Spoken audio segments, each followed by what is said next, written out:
বছর ঘুরে দরজায় কড়া নাড়ছে শারদীয় দুর্গাপূজা। দেবীপক্ষের পর থেকেই বেশ জোরে সোরেই চলছে মা দুর্গাকে বরণের প্রস্তুতি। মণ্ডপে মণ্ডপে বেড়েছে প্রতিমা শিল্পীদের ব্যস্ততা।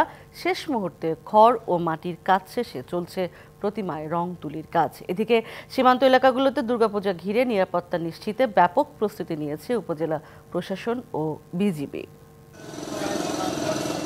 আশ্বিনের শুরু থেকেই দুর্গাপূজার আমেজ ছড়িয়ে পড়ে সনাতন ধর্মাবলম্বীদের ঘরে ও মনে। মহালয়ার পরদিন গণনার সাথে চলে দেবী দুর্গার মর্তে আগমনের প্রস্তুতি।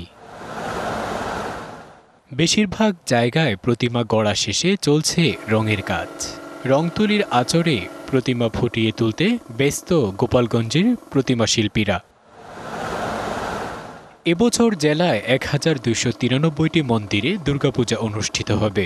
দেবী দুর্গার সাথে সাজানো হচ্ছে লক্ষ্মী, গণেশ, কার্তিক ও সরস্বতীকেও। 4 থেকে 6টি প্রতিমা তৈরি করতে শিল্পীরা নিচ্ছেন 30 থেকে 60 হাজার টাকা।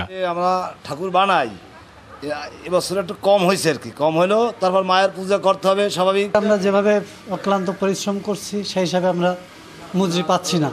পূজার সম্পূর্ণ কাজ শেষ করতে ইতোমধ্যে নেওয়া হয়েছে কঠোর নিরাপত্তা ব্যবস্থা।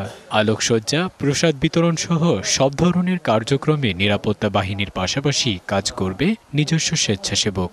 সর্বোচ্চ বিদ্যুৎ সাশ্রয় যমুনা এসি, মাত্র 24 টাকায় এসি চলবে সারাদিন। যমুনা এসি। প্রত্যেকটি দুর্গাপূজা মণ্ডপে সিসিটিভির ব্যবস্থা, পর্যাপ্ত আলোর ব্যবস্থা, ইন এবং আউটের ব্যবস্থা, এবং সেখানে যেন ট্রাফিকিং সিস্টেম ভালো থাকে। পুলিশের পক্ষ থেকে, আনসারের পক্ষ থেকে, র্যাব, সেনাবাহিনী প্রত্যেকের পক্ষ থেকে এগুলো আলাদাভাবে কোর কমিটির মিটিং করে আমরা কিন্তু সমস্ত ব্যবস্থা গ্রহণ করেছি। 5ই আগস্ট সরকার পরিবর্তনের পর থেকে দেশের সীমান্তবর্তী এলাকাগুলোতে হিন্দু সম্প্রদায়ের লোকজন কিছুটা নিরাপত্তা নিয়ে শঙ্কিত হলেও চাঁপাইনবাবগঞ্জের সীমান্ত এলাকাগুলোর চিত্র ভিন্ন। দুর্গাপূজা ঘিরে মণ্ডপে মণ্ডপে বেড়েছে ব্যস্ততা। এবছর জেলার সীমান্তবর্তী এলাকায় 34টি মণ্ডপে আয়োজন হবে দুর্গাপূজার। গ্রামের মানুষ আমাদের ভাইয়ের মতো চলাফেরা করে, আমরাও তাদের সঙ্গে চলাফেরা করি, আমাদের এখানে কোনো দ্বন্দ্ব নাই। এবছরে মানে আগে থেকে সহযোগিতা, এখন মনে হয় যে 1 মাস আগে থেকে সহযোগিতা পাচ্ছি আমরা। এদিকে দুর্গাপূজাকে ঘিরে চাঁপাইনবাবগঞ্জের সীমান্তে কঠোর অবস্থানে বিজিবি সদস্যরা। বর্ডার থেকে 8 কিলোমিটারের মধ্যে বেশ কয়েকটি পূজা মণ্ডপ রয়েছে। তো আমরা অন্যান্য আইন শৃঙ্খলা রক্ষাকারী বাহিনীর পাশাপাশি আমরাও এই পূজা মণ্ডপের আমরা নিরাপত্তা প্রোভাইড করছি।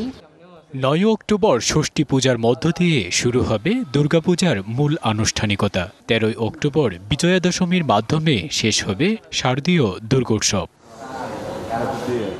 Shakib Al Hasan, DBC news desk.